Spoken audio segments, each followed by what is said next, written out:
Columbine High School Massacre in Columbine, Colorado on April 20th, 1999.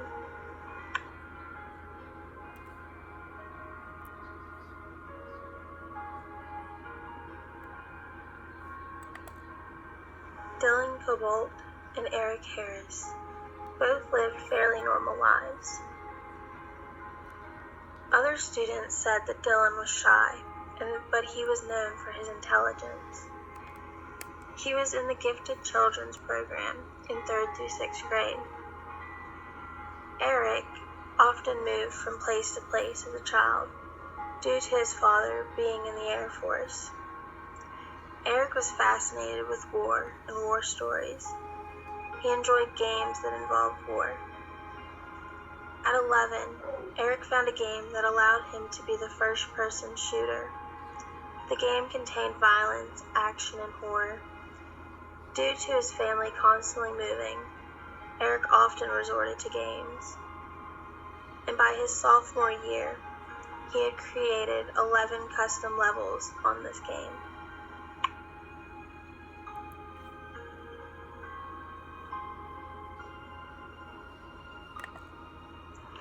Dylan and Eric met in middle school, but became closer friends in high school. Dylan, Eric, and Brooks Brown, another student in the Gifted program, formed a friendship over their love for video games.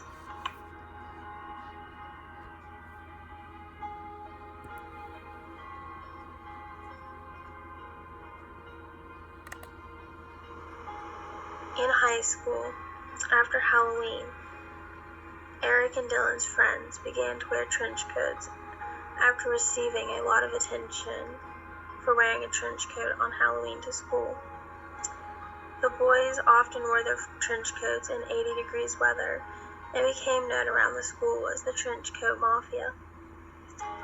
The boys' bond grew and their behavior changed as their bond grew. Eric became bolder and stranger, and Dylan followed in Eric's footsteps. The boys went on missions during the middle of the night. The boys would dress in all black and would toilet paper homes, graffiti things around town, and set fires to houseplants.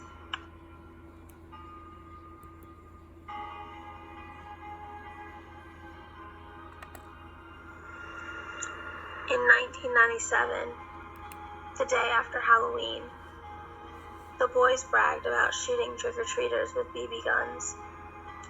Later that year, Dylan was suspended and Eric began to push people away. Eric was angry with Brooks and shattered his windshield with a block of ice. This caused Brooks to tell Eric's parents about Eric's drinking and bad behavior that had occurred. Eric was furious and found a target, Brooks. Dylan warned Brooks with a note and told him not to tell Eric that he gave them the note. Eric had a web page, and on this web page he wrote in detail about his night adventures, his bomb making, his desire to kill. He especially told about his desire to kill Brooks Brown. The police were called and bombs were found. Dylan and Eric were arrested. The Browns' family felt relief, but didn't know that the boys were arrested for something different. The boys got off and were allowed to join a juvenile program, and they were wonderful participants in the program. Yet this is when Dylan and Eric started to plan their Judgment Day plan.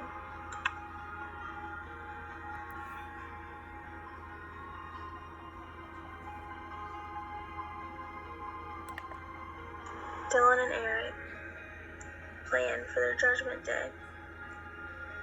They kept journals to keep track of their Judgment Day plans.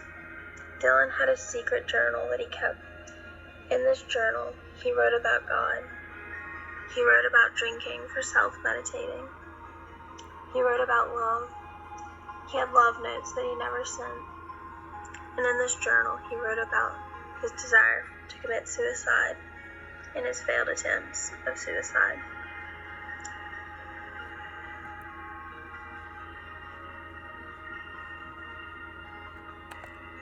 While coming up with their plans for Judgment Day, Dylan and Eric began making explosives a year before their planned massacre.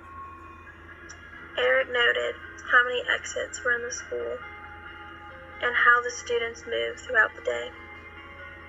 Eric also researched gun laws and found loopholes before he convinced Dylan to go with him to purchase 2 shotguns and a rifle. Later, Dylan had purchased a pistol from another friend. The gun store called to tell Eric that the high-capacity magazines that he had ordered were in.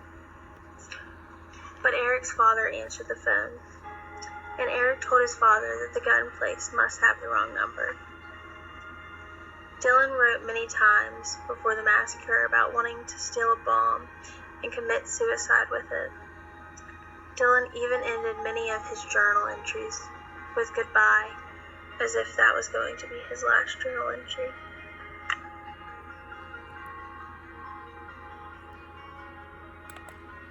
Dylan often thought about suicide. He often wrote about it in his journal. 5 days before the massacre, Dylan wrote in his journal, "Time to die, time to be free, time to love."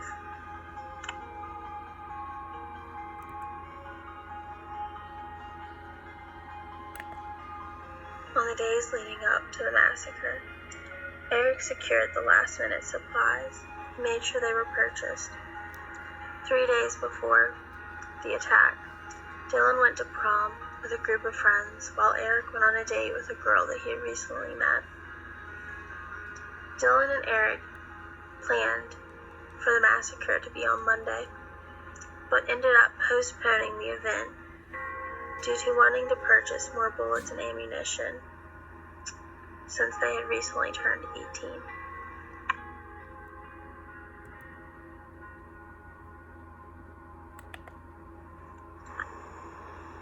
On Tuesday, April 20th, 1999, in Columbine, Colorado, students went to school as normal. The seniors were preparing for graduation just less than 2 weeks away. But 2 seniors, Dylan and Eric, were going through with their long thought-out plan.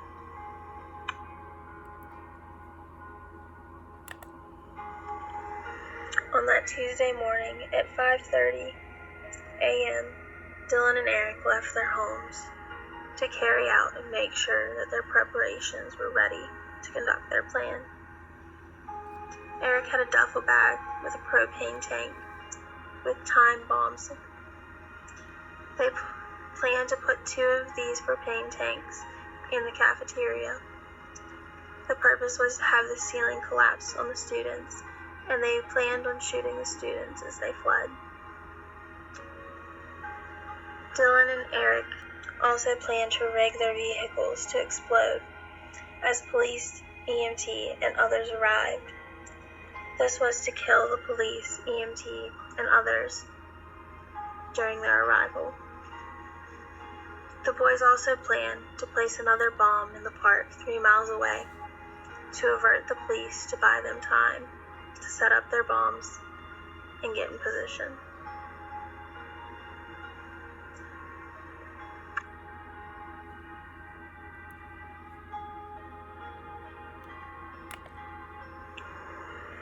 The propane tank time bombs had to be made the morning of. The boys constructed these bombs, but the boys failed to wire the detonators. At 11:10 a.m., the boys arrived at school to begin their plan. At 11:14, the boys carried the duffel bags into the cafeteria. No one suspected a thing. The bombs were supposed to go off at 11:17. After dropping off the duffel bags, the boys went back to their vehicles and waited. But nothing happened. They waited a little longer, but still nothing happened. They figured something had went wrong with the wiring. The boys still went through with their plan. They carried knives and guns. and at 11:19, the 2 pipe bombs in an open field went off. The boys began to shoot at students sitting outside the cafeteria having lunch. Dylan took off his trench coat and continued to shoot. Dylan did the most shooting.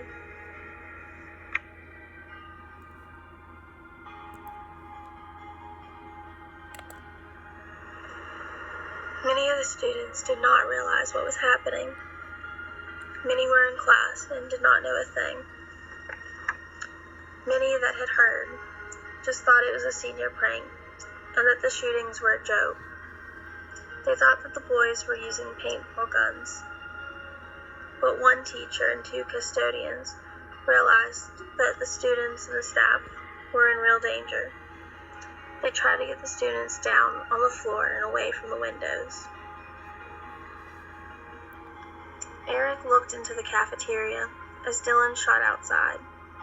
The boys reunited and fired as they walked toward the entrance of the school. A policeman had arrived and shot toward Eric. Eric retaliated, but neither the police or Eric were injured. As the boys continued through the school, they shot and laughed as they went through. The boys came upon Dave Sanders, the teacher who had saved the students. They shot him. Dave was later dragged into a safe room by another teacher. The students and the teachers spent the next few hours trying to keep him alive, keep him hidden, and keep him safe. During this time, Eric and Dylan threw bombs in the hallway, outside the library, and threw bombs down the stairs into the cafeteria.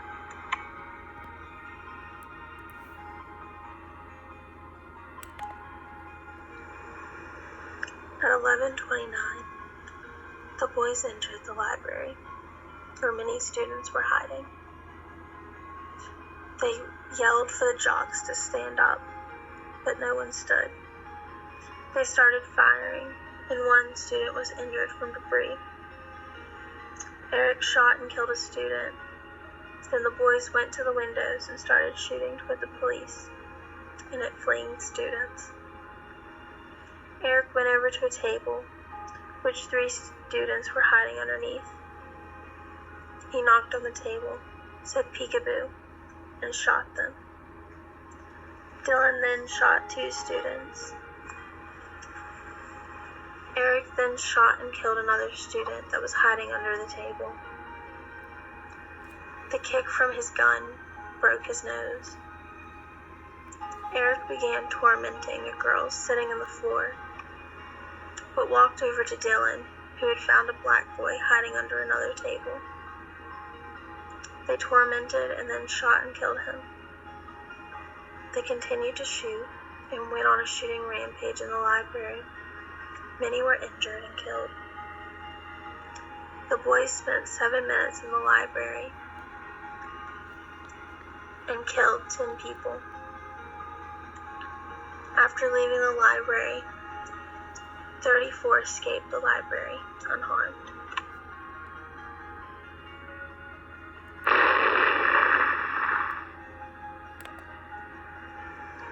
After leaving the library, the boys walked down the halls. They looked into classrooms. They made eye contact with students, but did not attempt to enter the classroom. The boys instead went to the cafeteria to try to get their propane bomb to explode. The boys became annoyed and threw a hand bomb at the propane tank. It started a fire, which triggered the sprinklers. The boys continued to throw bombs throughout the school. They later went back to the cafeteria and realized that the sprinklers had put out the fire, and they went back upstairs. I just would like to say that the next slide is graphic.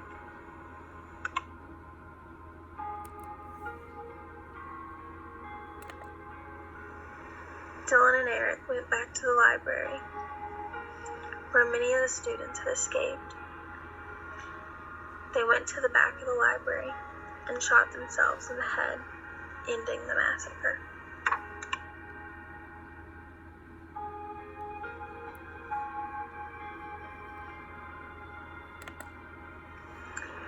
Due to all the bombs thrown and the unknown if the boys were alive or dead, the police could not enter the building to evacuate the students and staff. Patrick Ireland, who was shot 2 times in the head, escaped the building at 2:38 p.m. He escaped from the second-story library window.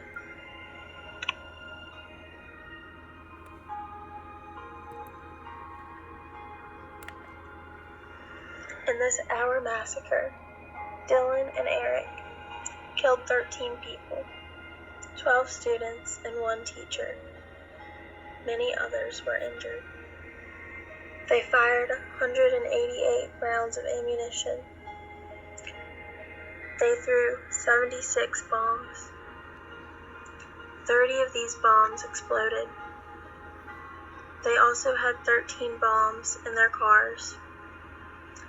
8 bombs were found at their homes, and they had the 2 20-pound propane tank bombs in the cafeteria.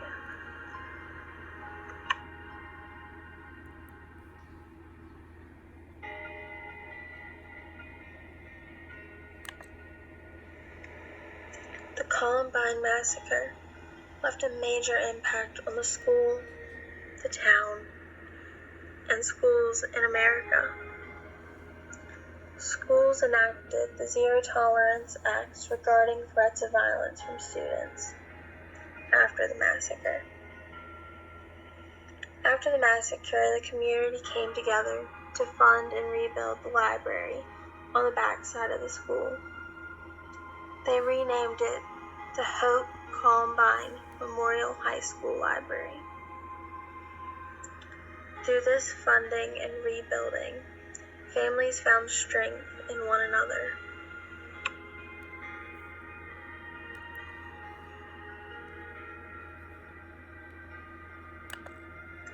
To honor and remember those that were touched by this tragedy, the Columbine Memorial was dedicated behind the school. The memorial has a wall of healing. It is surrounding most of the memorial. The wall of healing was designed to honor those injured, the first responders, and those who were touched by the tragedy. The memorial also has a ring of remembrance in the middle of the memorial. The families provided personal statements that were engraved into stone. In the very center, "Never Forgotten," is written on a ribbon that was designed by one of the victims' parents.